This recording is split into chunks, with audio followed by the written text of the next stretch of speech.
Tracer has come to Overwatch Stadium, and I would say it never has been easier to reach Legend in Stadium than it is right now.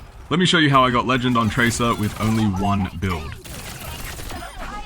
First of all, which power should you pick? I would say it depends on your playstyle and also the other team comp. But for my case, I always chose either Tar Racer or Foresight first. Tar Racer lets you blink 3 meters further, which can be good if they also have a Tracer on the enemy team and you have to get away, and Foresight gives your next 6 shots after every blink, auto-aim for 2 seconds. Which is really good in general since the first shots after a blink are not always easy to hit since it takes time to adjust to the new position and the target. As the second power, I mostly take Auto Recall since it lets you automatically recall one time for free instead of dying. I think it is useful if you are struggling with staying alive, and it also reduces your recall cooldown by 50% after your ult. For the third power, I take T-Racer, and the last one, Blink of an Eye, since it reduces the cooldown of your blink a little with every crit hit.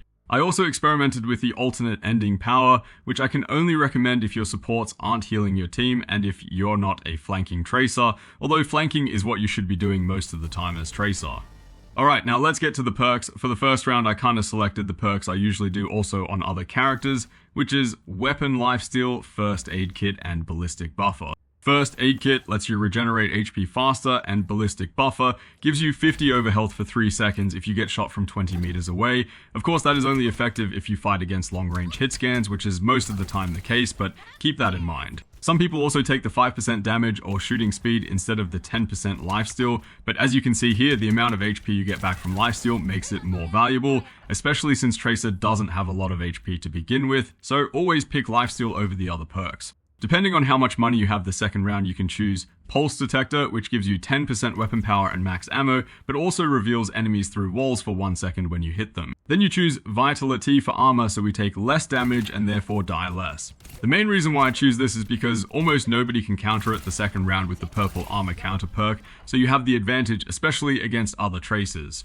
If you have a hard time staying alive, then you can also add this Crusader perk to the armor one, so you take even 10% less damage while you have the armor. But anyway, the next round we most likely remove these perks again since people will start to counter them. So for the third round we take the Flux perk for the powers and lifesteal, but mostly the overhealth to keep us alive. And if you have enough money left, which you should, then you also pick the 15% weapon damage perk.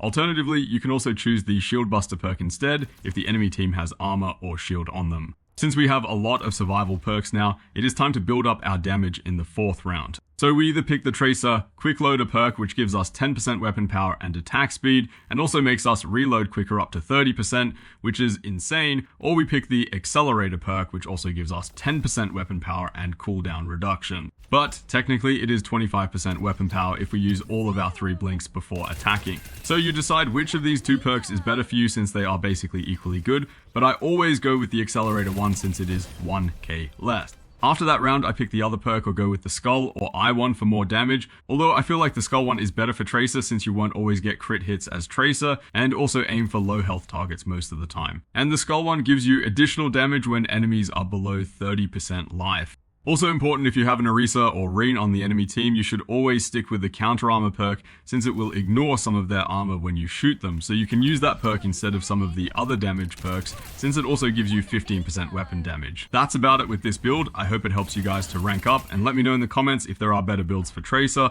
or if I should make another video about my builds on other heroes. Until next time, see ya.